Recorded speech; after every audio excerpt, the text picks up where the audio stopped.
HCF of the following, first इसकी 8x4 minus 128, फिर second value है 12x3 माइनस 96। फाइंड HCF, और ये बेटा HCF बाय फैक्टराइजेशन है। कौन सा मेथड होगा इसके ऊपर? फैक्टराइजेशन। ओके, पहले आप लिखेंगे फैक्टर्स ऑफ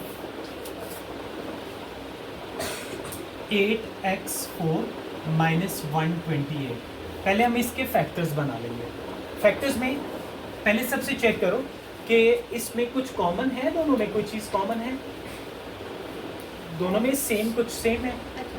2 के टेबल में देखो 2 कॉमन आता है। 2 के टेबल में यहाँ पे रह जाएगा 4x4 माइनस कितना रह जाएगा 64। 2 कॉमन ले लिया। 2 के टेबल में 8 आता है, 2 4s are 8, और 2 के टेबल में 128 किससे आएगा? 64 से। तो ये कॉमन आ गया 2। अब 2 कॉमन आने पर इसको हम स्क्वायर का फार्मूला बना देते हैं। 2x का square whole square minus 64 is 8 whole square. ये 2x का स्क्वायर और यहाँ पे कितना हो गया? 8 का स्क्वायर। नाउ 2 कॉमन है, इसको हम 1 टाइम प्लस और 1 टाइम किस में लिखेंगे? माइनस में। 2x स्क्वायर माइनस 8, ये हमारे पास इसकी वैल्यू आ जाएगी। और अगेन अगर इसमें से कॉमन लेना पड़ेगा 2 इंटू 2x2 प्लस 8, और इन दोनों में कुछ अगेन कॉमन है। इन दोनों के अंदर क्या चीज़ कॉमन है? 2 कॉमन आ गया, तो बाकी कितना बच गया? x2 माइनस का 4। नाउ 2 इंटू 2x2 प्लस 8, और यहाँ 2 कॉमन है, और इसको हम स्क्वायर का फार्मूला लगाएंगे, x का स्क्वायर माइनस 2 का स्क्वायर, और फिर से 2 इंटू 2x2 प्लस 8, और फिर 2 into x minus 2 into x plus 2, एक दफ़ा माइनस और एक दफ़ा प्लस में लेके। ठीक हो गया। अब ये वैल्यू हमारे पास फर्स्ट वैल्यू सॉल्व हो गई है। अब इसी तरह से सेम सेकंड वैल्यू के फैक्टर्स बनाएंगे। किसके फैक्टर्स लिखेंगे? फैक्टर्स ऑफ, किसके फैक्टर्स हैं? 12x3 minus 96। क्या चीज़ कॉमन है दोनों में? देखो कुछ कॉमन है। इन दोनों के टेबल में 12 कॉमन आ जाएगा। 12 कॉमन लेंगे तो बाकी कितना बचेगा? x3 minus 8।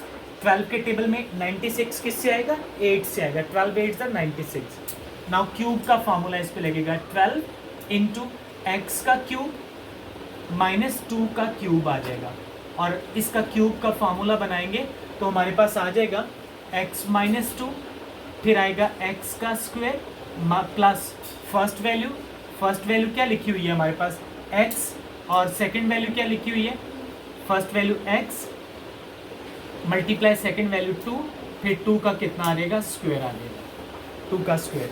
अब इसको सॉल्व करेंगे तो आ जाएगा 12 इंटू एक्स माइनस 2, और यहाँ पे आ जाएगा x2 प्लस 2x, और प्लस कितना आ जाएगा? 4। अब अगेन देखो इस आंसर में हमारे पास जो पहला आंसर है ये वाला, इसमें और इसमें कुछ कॉमन है।